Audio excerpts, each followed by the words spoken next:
Assalamualaikum warahmatullahi wabarakatuh. Dengan saya kembali Ibu Dwi Novitasari. Kita akan membahas tentang topik illness behavior. Jadi ada perilaku-perilaku yang ditunjukkan seseorang ketika sakit. Menurut Sahman, illness behavior ini ada 5 stage. Ada 5 tahapan. Mari kita pelajari bersama. Stage 1, ya, tahapan pertama dari illness behavior adalah symptom experience. Ada tanda gejala. Ini adalah pengalaman penyakit dimulai ketika seseorang atau individu pertama kali merasakan bahwa ada something wrong, ada sesuatu yang salah di badan saya, ya. Maka itu menimbulkan persepsi rasa sakit. Oh, saya sakit kepala. Oh, saya tidak nyaman di leher, ya. Kemudian ada kecemasan umum. Apakah saya hipertensi? Apakah saya ada serangan jantung dan sebagainya? Atau gangguan fungsi tubuh? Kok tangan saya kesemutan misalnya, ya. Kok saya tidak bisa tidur? Kok saya ada gangguan pencernaan, ya. Ini adalah stage 1. Ada symptom experience. Responnya ada 3 respon, ya. Ada rasa sakit atau ketidaknyamanan fisik, kemudian pengakuan secara kognitif bahwa gejala-gejala fisik atau penyakit itu muncul, serta ada respon emosional, ada rasa ketakutan, ada kecemasan, ya. Jadi stage 1 ketika kok saya ada lansia tersebut misal mengalami gangguan perkemihan, kok saya nyeri saat berkemih, ya. Ada rasa sakit. Oh, berarti saya mengalami kemungkinan batu ginjal, jangan-jangan, ya. Aduh, kalau sudah batu ginjal, bagaimana yang harus saya lakukan, ya? Ada ketakutan, ada kecemasan. Itu respon dari tahap pertama, ya. Ada munculnya tanda gejala. Kemudian stage 2, asumsi role sakit, ya. Ada asumsi bahwa saya sakit. Individu saat ini dapat menerima, ya, mencari konfirmasi dari teman, dari keluarga tentang tanda gejala fisik tersebut. Seringkali orang dapat melanjutkannya dengan pengobatan sendiri, ya, menunda untuk datang ke petugas kesehatan, ya, terkait dengan budaya, latar belakang pendidikan, sosial ekonomi, dan sebagainya. Jika orang tersebut dimotivasi untuk berubah, maka respon emosional yang tampak seperti menarik diri mungkin, ada cemas, ada takut, ada depresi. Stage yang ketiga adalah kontak dengan medical care. Jadi seseorang yang sakit, lansia yang sakit, ya, mencari nasihat, mencari pengobatan pada ahli kesehatan, baik atas inisiasi mereka sendiri atau desakan orang lain, orang tuanya, anaknya, ya, mencari apa yang terjadi pada diri saya. Tenaga kesehatan profesional dapat menentukan apakah orang tersebut sakit atau tidak, ya, berdasar pemeriksaan fisik, pemeriksaan laboratorium, anamnesa, atau mungkin sakit yang diderita ini bahkan mengancam jiwa. Kemudian stage yang keempat yaitu dependent patient role. Pasien akan berusaha untuk sembuh secepatnya setelah dinyatakan Bapak menderita gagal ginjal, ya. Maka pasien tersebut berusaha untuk sembuh secepatnya. Beberapa pasien malah menikmati fase ini sehingga memanfaatkan kalau pada usia yang lebih muda, cara menikmati fase ini dengan meminta surat izin sakit, contohnya begitu, ya. Sehingga menjadi alasan dia tidak bekerja, ya, membutuhkan istirahat total. Tentu ini tergantung dengan keparahan penyakit, ya, terkait dengan perkembangannya menjadi stage yang kelima. Stage yang kelima adalah recovery dan rehabilitasi, di mana pasien mencapai tahap kesembuhan.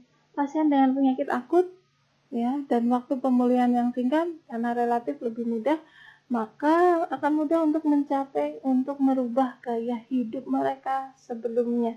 Yang merokok jadi tidak merokok, yang kurang olahraga jadi aktif berolahraga. Kurangi stres, manajemen stres yang baik, istirahat tidur yang baik, dan sebagainya. Kita bahas tentang teori-teori penuaan. Yang pertama ada biological theory. Konsep biological theory berarti yang mengalami penuaan adalah fisik. Ada teori radikal bebas, kemudian immunology slow, virus teori, autoimmune teori, waste product teori, the stress adaptation theory, the wear and tear teori, serta somatic mutasi teori. Kita bahas satu persatu. Yang pertama adalah somatic mutasi teori. Ada faktor genetik, ya, ada mutasi genetik akan terjadi pada gen-gen somatik, gen-gen somatik yang mengkode selain kode ovum dan sperma. Jadi mutasi pada genetik ini menyebabkan ketidaksempurnaan pada RNA, sehingga efeknya adalah protein yang dibentuk pun tidak sempurna. Ini akan mempengaruhi kerusakan pada sistem imun, juga berpengaruh pada proses metabolisme. Akibatnya terjadi kerusakan, ya, sel, jaringan, dan organ. Sel, jaringan, organ akan menua, ya, akan degenerasi, tidak diperbarui lagi.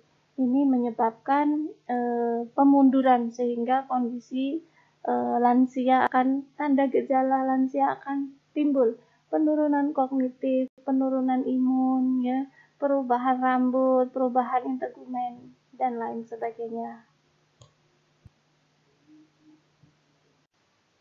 Berikutnya the wear and tear theory. Ini tentang pemakaian. Setelah pemakaian akhirnya tubuh merasa lelah, ya, capek. Secara struktural dan fungsional terjadi perubahan sepanjang waktu. Secara patologis adanya hasil akumulasi dari stres, ada trauma, infeksi, kemudian malnutrisi, gangguan-gangguan metabolik, dan imunologikal, serta hal-hal yang lainnya. Selama sekian puluh tahun, sel-sel kita, tubuh kita telah dipakai, the wear. Akhirnya setelah lama dipakai, maka onderdilnya ibaratnya itu kendaraan akan lelah, ya, akan tear, ya, sehingga memunculkan degenerasi pada berbagai sistem tubuh. Selanjutnya ada the stress adaptation theory. Ini baik stres fisik maupun stres emosi akan menstimulus individu untuk bisa beradaptasi.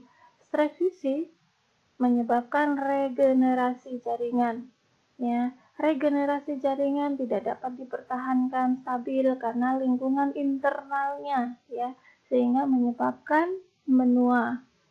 Ini stres fisik, jadi status pekerjaan akan mempengaruhi derajat kesehatan lansia. Oh, dengan status pekerjaan yang berat, stres fisik yang berat, terkadang kondisi tubuhnya lebih tua dari umur biologi seharusnya.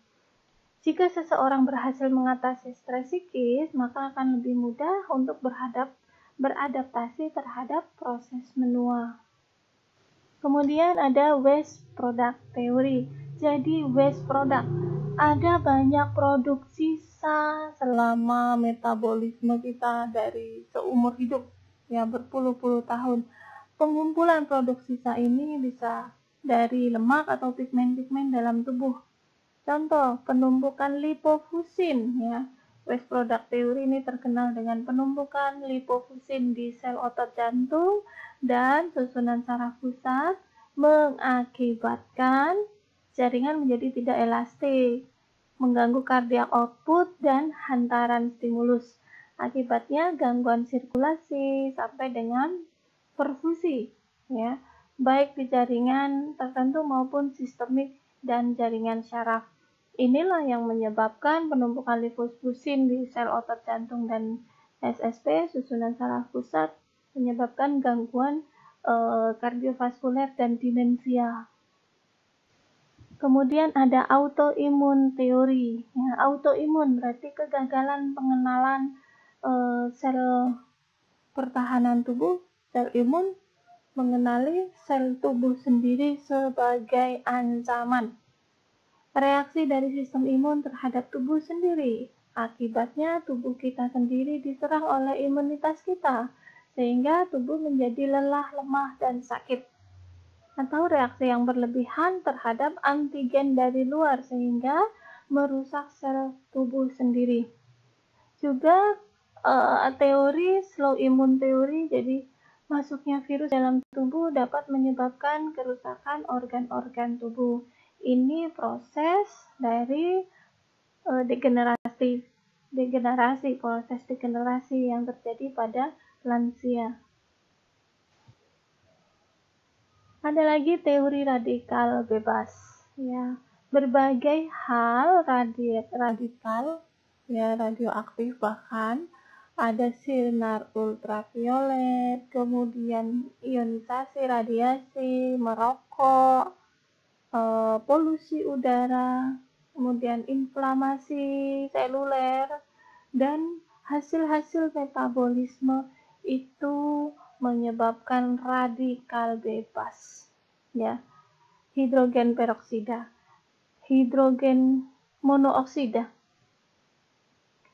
OH- ini menyebabkan kerusakan di tingkat DNA, sehingga sel-sel kita tidak bisa melakukan regenerasi dengan baik. Akibatnya proses menua terjadi. Ada teori rantai dan ikatan silang. Jadi ada hasil ikatan silang intraseluler dan interseluler, sehingga menyebabkan protein-protein tidak elastis lagi, protein yang progresif. Ikatan silang ini sifatnya progresif. Peningkatan ikatan jaringan kolagen, harusnya jaringan kolagen mempertahankan contoh sistem integumen gitu, akan mengakibatkan penurunan elastisitas, sehingga terjadi kekacauan dan hilangnya fungsi. Contoh gampang dari teori rantai atau ikatan silang ini, ya, kolagen menjadi tidak elastis lagi di jaringan integumen. Kulitnya yang tadinya kencang menjadi keriput, itu contoh mudahnya.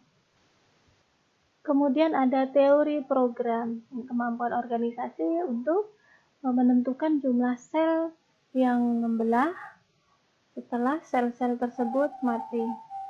Yang terkenal contohnya dari teori program bahwa wanita memiliki 200 ovum sepanjang hidupnya. Wanita dikaruniai 200 ovum yang dikeluarkan setiap bulan kalau tidak ada pembuahan melalui proses menstruasi. Ketika 200 ovum ini sudah selesai dikeluarkan, ya, maka wanita akan menuju fase klimaksterium dan akhirnya menopause. Ya, itu teori penupaan pada sistem organ reproduksi wanita. Jadi ada program, kamu diberi jumlah ovum sekian, ketika ini maka kamu terjadi degenerasi. Contoh mudah. Bagaimana perilaku sehat pada lansia dengan berbagai proses degenerasi di seluruh sistem, ya. Maka bagaimana proses perilaku sehat lansia? Lakukan hobi, melukiskah, menjahitkah, memasak, baca buku, bahkan sampai traveling, memelihara burung, ikan, ternak, dan sebagainya. Biasakan untuk melakukan aktivitas fisik yang ringan, seperti berjalan pagi, kemudian dengan binatang peliharaannya, ya, kucingnya, anjingnya. Kemudian bisa bersepeda, sekarang ini lagi musim, ya, bersepeda lansia dengan klub-klubnya. Kemudian bisa juga melakukan olahraga sesuai kemampuannya, berenang misalnya. Ada 11 hal yang perlu diperhatikan oleh lansia, ya. Pendekatan spiritual, kemudian tadi olahraga ringan, mengembangkan hobi, kemudian tetap bergairah, jadi mempertahankan semangat, memelihara keharmonisan, meningkatkan hubungan silaturahmi dengan keluarga, dengan lingkungan sosial, jadi aktivitas sosialnya tetap baik. Tidak merokok dan hindari minuman beralkohol. Ini budaya ya, merokok itu bagian dari budaya dan bagian dari spiritualitas. Jadi, tetapi ini tidak benar untuk faktor kesehatan. Kemudian menerima keadaan. Ya, misal sudah ada disabilitas, terima keadaan. Kalau tidak terima, maka akan terjadi konflik terus. Terjadi stres yang berkepanjangan. Jadi menerima keadaan, sabar, optimis, serta meningkatkan rasa percaya diri. Makanan yang bergizi, makanan yang sehat sesuai kebutuhan. Memeriksakan kesehatan termasuk gigi secara teratur, kemudian konsumsi obat bila ada, dan meningkatkan kemampuan intelektual, mengasah otak. Ini yang seringkali terlupa oleh lansia. Bagaimana mengasah otaknya? Dengan membaca, dengan bernyanyi, dengan melukis, ya, teka-teki silang. Ada banyak hal untuk mengasah otak. Ada mitos terkait dengan lansia. Contoh, bahwa lanjut usia itu tidak butuh olahraga karena tidak ada manfaatnya. Ya, sudah ada kekakuan sendi, ada ngilu, ada hipertensi, ya, sehingga tidak butuh olahraga gitu karena berbagai kondisi penyakit fisik. Faktanya bahwa dengan olahraga tersebut sesuai dengan kondisi kesehatan dan kemampuan fisik secara rutin justru akan menurunkan risiko penyakit-penyakit pada usia lanjut, ya. Contoh tadi demensia, osteoporosis, penyakit jantung, penyakit DM, hipertensi, kanker, dan lain-lainnya. Yang efektif latihan fisik itu dilakukan sekurang-kurangnya 30 menit dalam sehari dengan intensitasnya 3-5 kali seminggu. Jalan sehat, sepeda, ya, berenang. Lakukan itu sekurang-kurangnya 30 menit dalam 2-5 kali dalam seminggu. Kemudian juga bisa melakukan senam lansia. Bisa dilakukan dengan pelatih bersama-sama, ya, satu RT berkumpul atau satu klub berkumpul. Kemudian ada pelatihnya juga lansia sendiri, nggak masalah. Ya, ini untuk menjaga fleksibilitas otot dan keseimbangan. Di Indonesia yang terkenal itu kalau ada lapangan aja, ya, sebelum situasi COVID-19 ada lapangan luas saja. Pagi jam 5:30 ada musik di situ. Nah, itu biasanya untuk lansia senam. Senam yang famous, yang terkenal, ada senam tera. Nah, coba dipelajari itu senam tera. Ada contoh latihan peregangan bagi usia lanjut, ya, yang mudah. Ini kedua tangan diletakkan di pinggang, dekatkan kepala ke arah bahu, jadi fleksi lateral kanan, lateral kiri. Kemudian peregangan di tangan, ya. Lipat tangannya ke sisi yang berbeda, kanan kiri. Kemudian lipat tangan ke belakang. Ya, kedua tangan letakkan ke dada, dorong ke depan sampai lurus ke atas, ya, serta kaki. Ada banyak cara untuk peregangan bagi usia lanjut. Manfaatnya apa saja nih? Manfaat dari latihan fisik bagi lansia, ya, bisa meningkatkan kelenturan dan keseimbangan tubuh sehingga mengurangi risiko terjadinya jatuh atau cedera. Menurunkan nyeri sendi, ya, menurunkan nyeri sendi kronis pada pinggang, pinggul, lutut. Kemudian memperkuat, menambah massa tulang, mencegah osteoporosis, meningkatkan kesejahteraan psikologis dan percaya diri, meningkatkan metabolisme tubuh untuk mempertahankan berat badan ideal dan mencegah obesitas, meningkatkan kerja dan fungsi jantung paru serta pembuluh darah. Juga meningkatkan sistem imun, mengendalikan stres, kecemasan, dan depresi. Tips bagi lansia, ya, konsumsi makanan sumber kalsium untuk mencegah osteoporosis, kemudian batasi konsumsi gula, garam, lemak untuk mencegah penyakit metabolik dan kardiovaskuler, serta tadi selalu lakukan aktivitas fisik sesuai kemampuan untuk mencegah obesitas. Ini lansia direkomendasikan untuk melakukan aktivitas fisik setidaknya selama 30 menit setiap hari dalam seminggu, ya. 30 menit tadi durasinya 3-5 kali.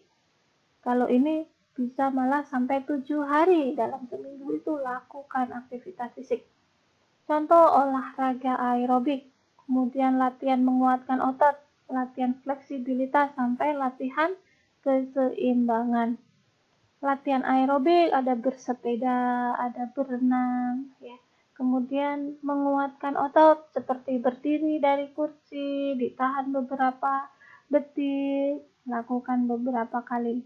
Cari video tutorialnya. Latihan fleksibilitas dengan senam, dengan yoga. Kemudian latihan keseimbangan, contohnya berjalan-jalan. Contoh menu bagi lansia apa yang boleh dimakan, buah-buahan, pisang, ya. Kemudian beras merah lebih baik. Bisa sayuran tanpa nasi untuk mencegah obesitas. Kalau berat badannya normal atau kurang, tidak apa-apa pakai nasi, ya. Nasi putih boleh, nasi merah lebih baik. Kemudian hewaninya ada ikan, ada telur, ya, kecuali pantangan terkait kondisi kesehatannya. Kemudian lemak, tahu, tempe nggak masalah. Buah-buahan bisa dijus karena mekanis lansia gigi geliginya sudah berkurang, jadi bisa dijus. Di Indonesia dicanangkan lansia tangguh. Lansia tangguh yaitu seseorang atau sekelompok lansia yang mampu beradaptasi terhadap proses penuaan secara positif, sehingga mencapai masa tua yang berkualitas dalam lingkungan yang nyaman agar lansia tetap sehat, mandiri, aktif, produktif, dan sejahtera. Ada 7 dimensi, ya, terkait lansia tangguh. Jadi ada aspek spiritual yang baik, intelektual yang baik, kondisi fisik yang baik, emosional yang baik, kemudian sosio kemasyarakatan yang tetap aktif, profesional vokasinya aktif, serta lingkungan yang baik. Ingatlah selalu, ini tips untuk orang tua, yaitu bahagia. Berat badan berlebihnya dikurangi, diturunkan, kemudian aturlah makan dengan gizi seimbang, hindari faktor risiko penyakit tidak menular, ya, faktor risiko sedentary lifestyle-nya, manajemen stresnya. Kemudian agar terus berguna, lakukan kegiatan atau hobi yang bermanfaat sesuai kemampuan. Kemudian gerak badan teratur, wajib ini harus terus dilakukan. Iman takwa ditingkatkan, serta kelola stres, serta awasi tubuh dengan melakukan pemeriksaan kesehatan secara rutin. Ya, oke, pesan saya adalah yuk bermain bersama lansia. Menurut penelitian dari orang Jepang bahwa bermain bersama lansia akan membuktikan bahwa program antar generasi menciptakan perasaan lebih senang pada lansia, sehingga mereka akan melewati masa tuanya dengan sejahtera. Efek mempertemukan lansia dalam balita, contoh pengasuhan tadi cucu oleh lansia. Kondisi fisik lansia bisa lebih baik, ya. Mereka akan lebih bahagia. Kemudian mengurangi stres, ya. Dampak positif dari hubungan antar generasi ini tadi mengurangi stres, menciptakan pengalaman dan belajar bagi anak-anak, serta menambah umur, memperpanjang usia lansia. Mungkin demikian saja dari saya. Kita cukupkan pembahasan transkultural nursing terkait perawatan usia lanjut. Kalau ada ilmu yang salah saya mohon maaf, kita akhiri. Semoga menjadi ilmu yang bermanfaat. Wassalamualaikum warahmatullahi wabarakatuh.